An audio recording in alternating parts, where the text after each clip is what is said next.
Halo teman-teman semuanya, selamat datang kembali di channel kita semua, Agus Entertainment. Nah, sekarang saya sudah berada di Desa Jambu Mente, Kecamatan Trawulan, Kabupaten Mojokerto, Jawa Timur. Tepatnya saya sudah berada di Candi Gentong. Indonesia, are you ready? Here we go. Ini dia keseruan saya di Candi Gentong.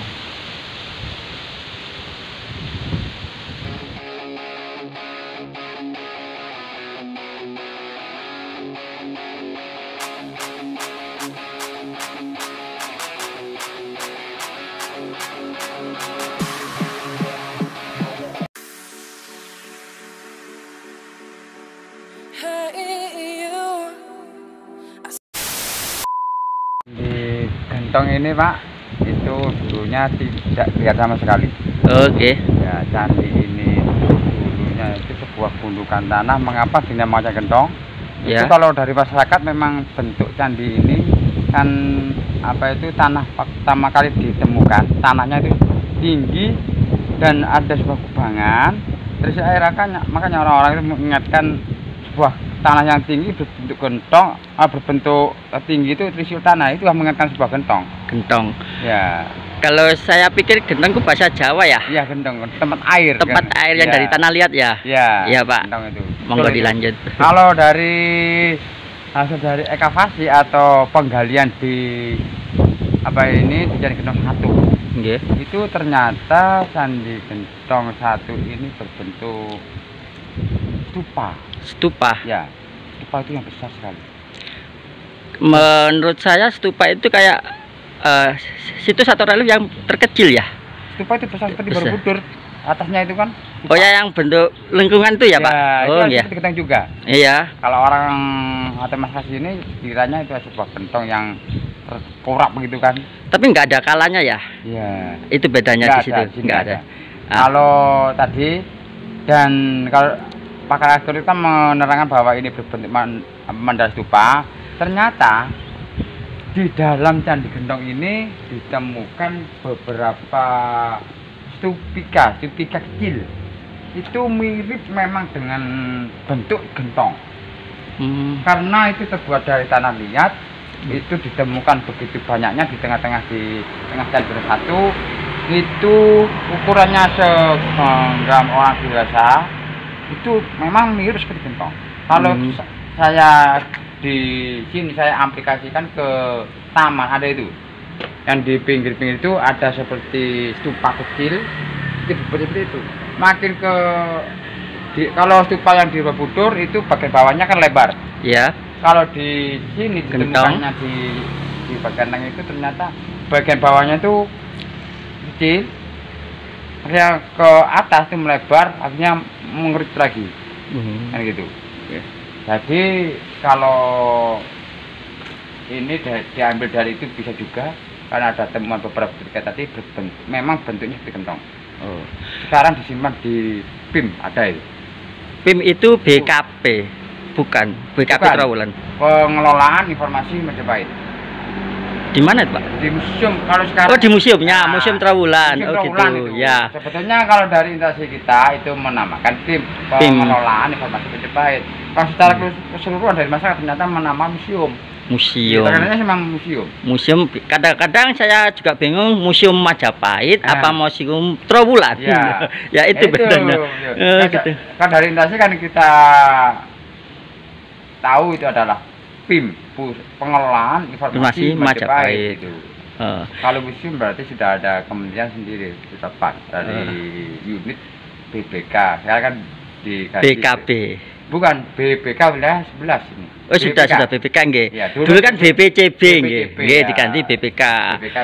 Kembali lagi ke candi ini ya. Pak, ini peninggalan kerajaan Majapahit nggih Pak, nggih. Ya, batu bata merah nggih. Ya, karena kalau dari bata merahnya kita nggak bisa tentukan ini dari kerajaan Majapahit. Akan tapi kalau kita dari temukan di beberapa sisi yang lain itu ada bata merah, tetapi di situ kan ada bukti berupa prasasti seperti contohnya kemarin ada penggalian di Nyumaan itu ternyata zaman Empu Sendok.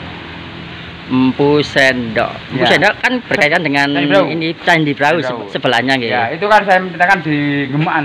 Kalau di ini Di mana, Pak? di Gemaan, desa Gemaan. Gemaan. Gemaan. Gem- Suko. Oh, Suko. Ya. Kalau ini ya di Gendong 1 ini kalau dari hasil ekavasinya memang dari zaman eranya Empu Sendok. Nggih. Dengan ada hubungannya dengan Candi Brau. Kalau Candi Brau itu di situ ada prasasti ditemukan sekitar area Candi Brau. Nggih. Itu juga sekarang disimpan di PIM tadi saya bilang ada 3 lempeng. Nggih. Itu namanya prasasti Alas Santan. Alas Santan. Setahu saya pertama kali ke sini itu Ya. kalau nggak salah ini peleburan jenazah nanti dibuang ke Candi Brau nggih. Kalau dari cerita rakyatnya di sini tempat memandikan jenazah. Oh, Peleburan. ya, memandikan. Ya, kalau Brahu itu pembakaran. pembakaran itu. Gitu. Nah, gitu. Jadi, Terus Pak, bedanya sama satu yang 2 Candi Gendong 1 yang 2. kalau Candi Gentong 1 terdiri dari 3 struktur. Oh, nggih. Struktur- Gede. Ya. Besar. Struktur yang pertama, yang bagian tengah itu memiliki ukuran atas 11 Nggih. atau yang bagian tengah itu 9 dan bagian bawahnya 11 dan yang kedua itu yang unik. Kalau yang bagian pertama atau struktur yang pertama itu atas hanya lurus horizontal. Nggih. Kalau yang struktur yang kedua makin ke atas ternyata ada beberapa bata yang pelipingnya masuk ke tengah sepertinya menutupi bangunan yang pertama. Dan yang ketiga ternyata dibangun di atas struktur yang 1 dan 2. Karena ini sepertinya kita lihat ini. Ya, kayak nggak rata gitu ya. Bukannya tidak rata, bangunannya di atas tanah. Pondasinya pinggir memang ke bawah, ke atas itu ternyata bangunan yang di atas itu dibangun di atas tanah. Itu berupa bilik-bilik mengelilingi bilik yang pertama. Berbentuk persegi. Dia persegi. Ini mengingatkan saya sama Candi Jawi Prigen. Dia dibangun tanah, terus di Ya. atasnya tanah lagi, Ya. baru candi. Nah, Ya, cuma kan sama-sama kerajaan Majapahit toh? Ya bisa. Iya. Kalau ini kan bagian yang struktur yang ketiga saja. Iya. Cuma kalau Candi Jawi itu batu andesit ya. Ya. Nah, itu bedanya. Ini Oh. batu bata merah biasa. Merah. Kalau di Candi Jawi juga ada batu merahnya bagian luar pakas sepertinya. Oh, gitu. Iya. Nggih. Tapi itu. Kalau ini ternyata ya tadi saya terangkan sepertinya konsepnya kalau dari arkeolog mengatakan tadi mandala stupa. Mandala Stupa. Ya, bagian tengah itu struktur utama, ukurannya tadi saya sudah sebutkan, dan yang kedua menutupi bangunan yang kedua, yang pertama tadi menutupi yang struktur yang kedua menutupi pertama, dan yang ketiga ini yang luar biasa, terdiri dari beberapa bilik mengelilingi bilik pertama. Kita keliling. Nggih. Nah, kalau orang bilang di sini berkunjung di sini, ini sepertinya ada sebuah terowongan, sebuah pintu, gang. masuk. Ternyata ini bukan pintunya, bukan ini pintunya. Ini sebetulnya itu adalah mengalami vandalisme atau perusahaan orang-orang dulu yang tidak bertanggung jawab untuk mencari sesuatu. Oh, Itu. Dan sebetulnya candi ini menghadap ke barat. Barat, nggih. Karena di sebelah barat itu waktu penggalian ditemukan beberapa titik-sudut yang mengarahkan ke bawah. Sudut itu adalah tangga naik ke candi. Okay. Gitu. Monggo Pak dilanjut. Dari penemuan pertama kali ini Candi 1 sama Gentong 1 sama yang Gendong 2 emang sudah dari dulu Pak, besar Sudah. dan kecil. Iya. Emang di set seperti itu. Iya. Oh. Ngomongnya besar Apa memang, mungkin kayak diperlebar lagi enggak gitu? kalau dilebarnya gimana ya? Kayak dalam arti Ngomongnya besar saya kira itu bisa juga dilebar karena Candi Gendong 1 ini ada bata yang sudah aus, yang itu. aus. Aus itu sudah kropos. Kropos lapuk ya? Ya, ditutup oleh bata lagi. Oh gitu. Padahal itu kalau buah bata mengalami pengkroposan sudut-sudutnya itu kemungkinan besar jarak pembuangannya beberapa tahun kemudian. Pemugaran mulai kapan Pak Kalau terakhir? ini pemugaran nggak ada, hanya sebatas tambah sulam. Oh gitu. Beda Karena- sama yang lain. Ya beda. kalau candi ini dibugar, kemungkinan besar orsin apa yang aslinya bisa tertutup semuanya, karena yang bagian luar itu ternyata sudah hilang semuanya. Seandainya candi ini dibugar, kemungkinan besar kelihatan bagian luar itu seperti baru semuanya. Oh gitu. Di depan aja bagian tangga hilang semuanya. Pernah hilang ya Pak? Bukan, maksudnya batanya yang tidak. Dulu waktu penggalian kan ada bata-bata yang tidak teratur. Oh iya. Dibuang. Yang tidak teratur dibuang, akhirnya ya hanya tersisa sedikit gitu. Jadi kalau mau dibugar, candi ini kemungkinan besar kelihatannya baru gitu. Baru. Karena bata-bata yang bagian luar candi atau situs ini ternyata semuanya harus diganti semuanya.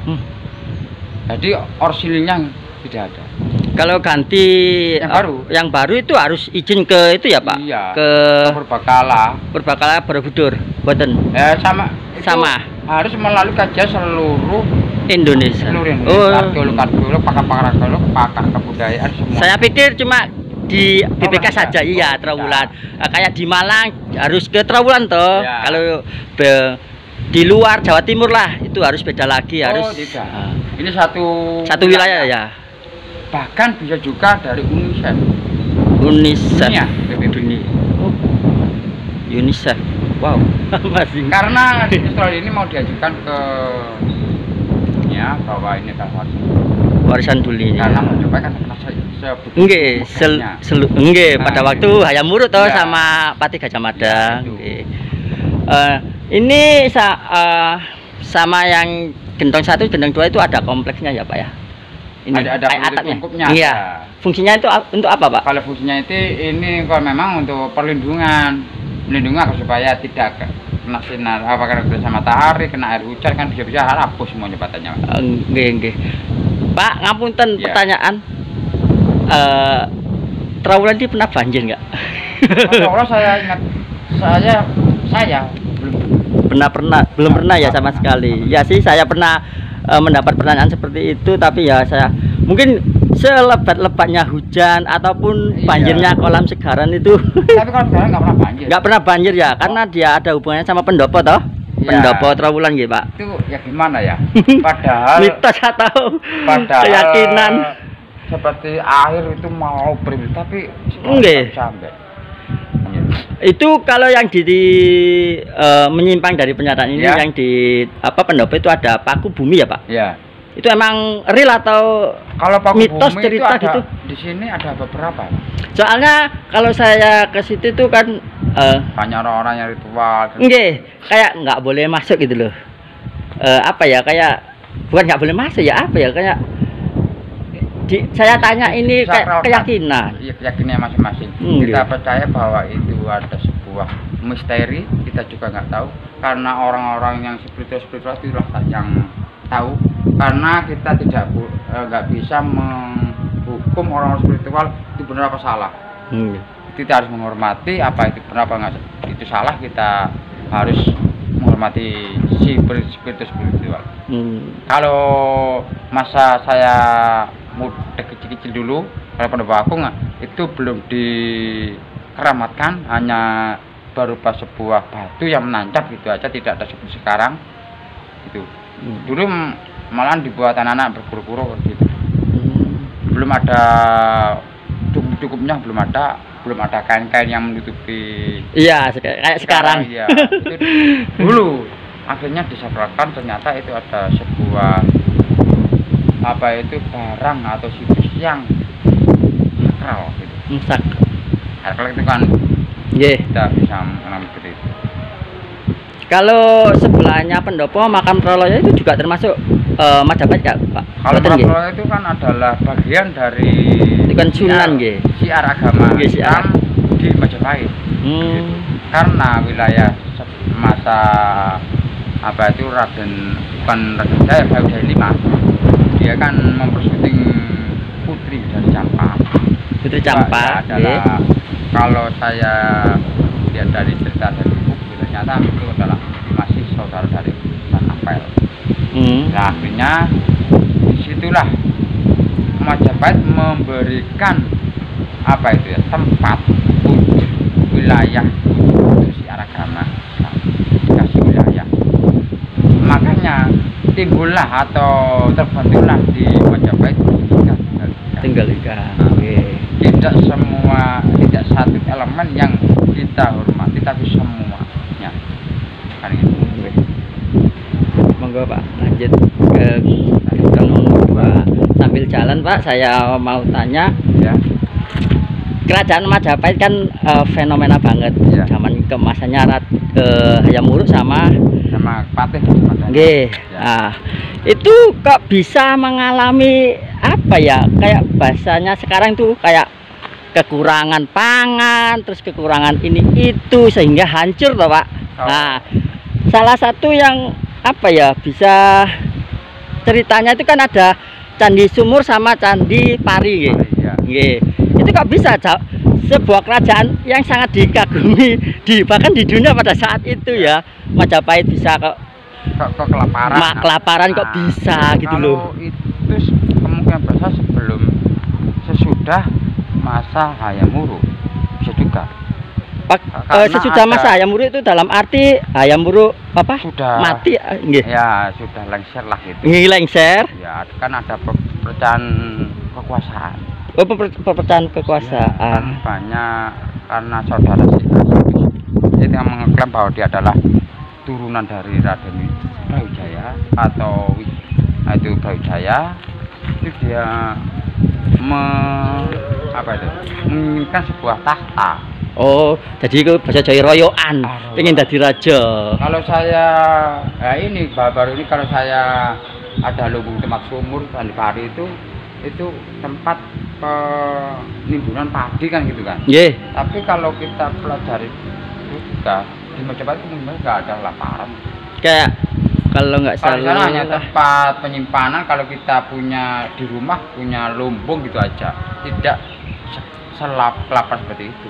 Ceritanya Ki Ageng Pandeglang, susah namanya saya Ya. sama Walang Sangit kalau nggak salah Ya. sih waktu itu.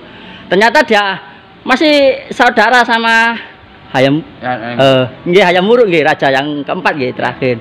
Nggih, waduh. Jadi saya waktu itu ke Candi Sumur sama Ya. Candi Pari Ya. sama ya jenengan niki juru pilihannya nggih. Niki wonten hubungannya Pak sama Sumur, Majapahit. Kalau Pak yang sumur Pak Ruspandi. Sumur Pak Ruspandi, kalau Candi Pari Pak Saroni. Pak Saroni nggih. Ya. Nah, niku Pak sini Pak yang di Sumur Pak Ruspandi. sampun sedo kalau nggak salah. Kalau itu orang tuanya. Orang tuanya. Jadi anaknya. Anaknya nggih. Nggih Pak, monggo dilanjut Ya. Candi Gentong Kalau kedua ini. Candi Gentong 2 ini terdiri dari satu bilik tengah ukurannya 7 meter persegi Nggih. dan ada pusat atau kotak yang bagian tengah pusatnya, dan di keliling ada seperti keliling sini Pak, ada sebuah ceruk-ceruk atau kotak-kotak lubang-lubang yang mengelilingi bagian tengah. Itu sepertinya kamar atau bilik utama, dan dikelilingi oleh beberapa bangunan perwakilan. Ternyata memiliki ada 8 bangunan. 8 bangunan. Ya, yang bagian utara itu hilang semuanya. Sebelah sini nggih Pak. Ya, kalau yang sebelah selatan itu Masih utuh. masih ada sisa-sisanya. Sisa-sisanya. Kan gitu. Sebetulnya kalau dari mau masuk sini bisa, ini kan tidak ada pantai yang terlalu. Nah, ini ada beberapa ceruk. Sepertinya kita lihat kalau lubang peti ini, kita mengingatkan orang sekarang membuat lubang peti ini tempat tiang untuk penyangga. Ini kan dikasih kayu besar di tiang, ada cungkupnya. Dulu memang saya mengatakan gitu, ada buku yang menerangkan seperti itu bahasa Belanda. Akan tapi sekarang hilang itu, jadi saya nggak ya membuktikan.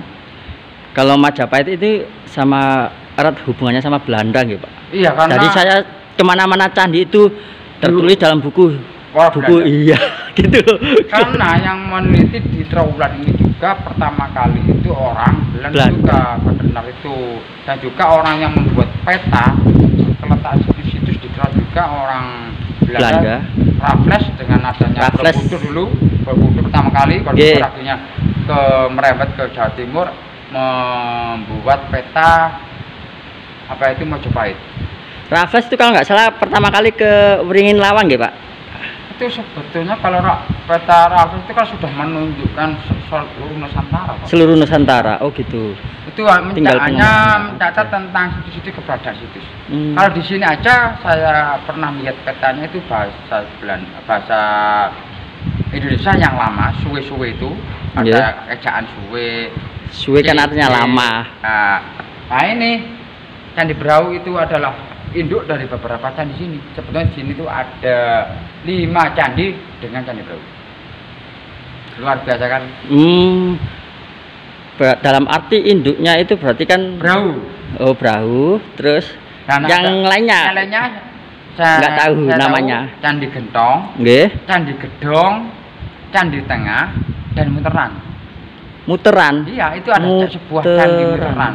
Itu dari peta Raffles yang kalau orang yang punya. Candi Gedong saya pernah dengar, tapi itu kalau ada di Trawas atau di Ngoro, Candi Gedong itu ada.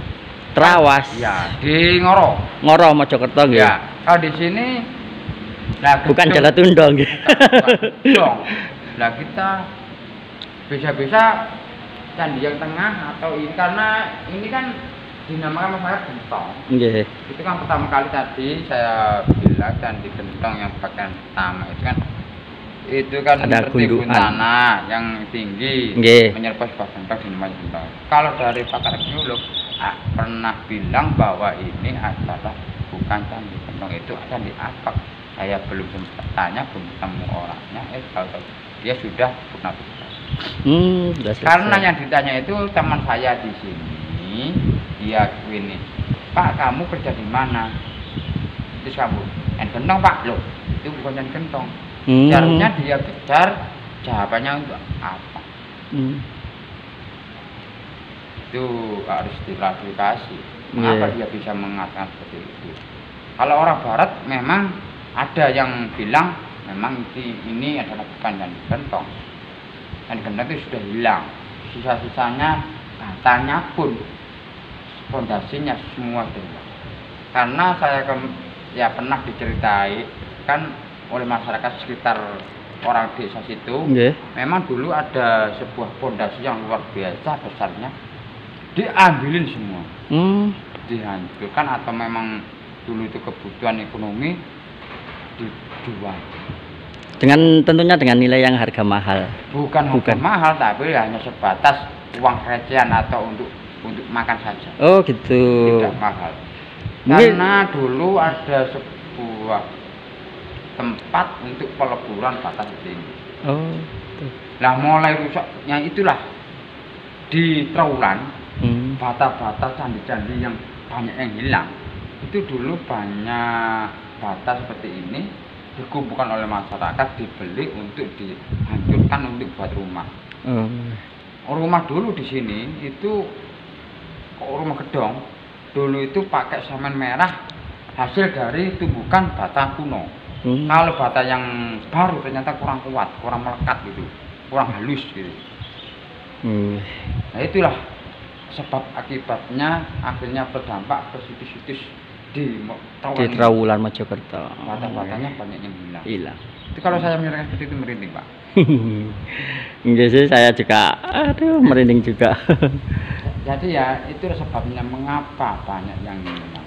Itu saya dapat info kemarin tuh dari anak dari Sekdes Trawulan. Itu dulu memang ada bupati yang legal pencari seperti ini.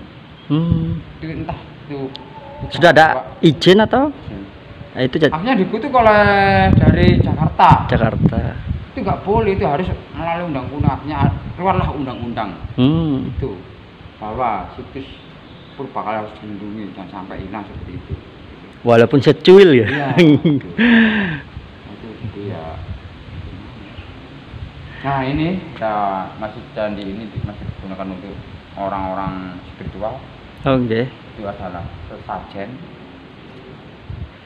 Kalau memang orang meletakkan itu adalah pusat kotak persegi, pusat dari candi. Kembali ke sini, ke Candi Gentong 2 ini.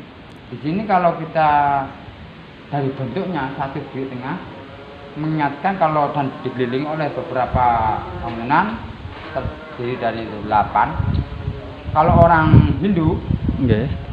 Siwa Buddha menamakan di sini itu adalah, kalau Hindu dari Bali kemarin saya tanya, ternyata konsepnya Dewata apa itu? Dewa Nagasanga. Naga 9. Ya, itu dewa 9 dewa lah. 9 dewa. Ya, Nggih. itu. Ya bertempatan di sini. Yang utama kan Siwa, dan Nggih. dikelilingi oleh beberapa dewa. Itu Nggih. sebenarnya. Kalau konsepnya seperti itu juga konsep dari Kerajaan Majapahit, yaitu ini simbolnya Surya Majapahit. Konsepnya juga ini candi ini. Nah, kita mengapa meninggal? Kita nggak berjalan karena yang mengerti sebenarnya harus orang-orang yang berpendidikan tinggi atau Yang ahlinya. atau orang berkeyakinan Siwa Buddha Nggih. atau Siwa, karena ini konsepnya seperti itu. Kalau Oke. orang Bali kemarin saya tanya luar biasa pertanyaan. Saya tanya ini bentuknya apa?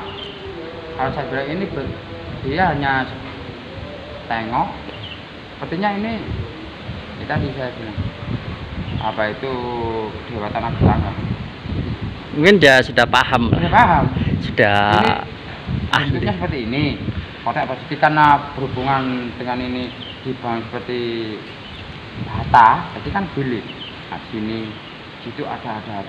Ternyata bangunan yang paling luar itu adalah tempat di mana dewa-dewa yang tertinggi untuk ditempatkan situ.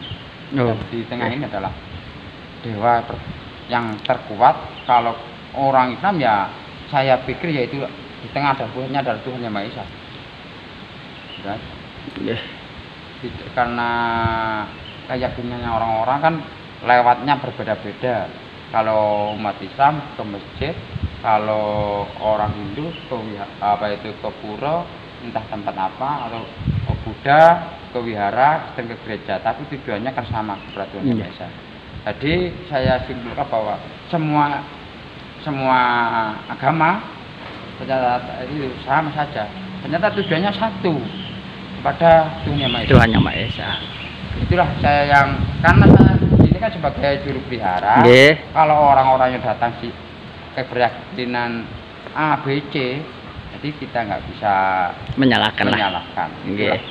Keanekaragaman Bineka budaya orang Indonesia. Nggih. Terima kasih Pak Ya, atas sama-sama. informasinya tentang Candi Gentong Ya. ini, yang pertama Candi Gentong 1 dan 2. Ya. Oke, dengan Bapak siapa? Pak Rokiin. Pak Rokiin. Pak Rokiin. Nggih, terima kasih nggih Pak. Nggih. Ya, sama-sama Nggih. Pak. Sehat-sehat Pak. Amin.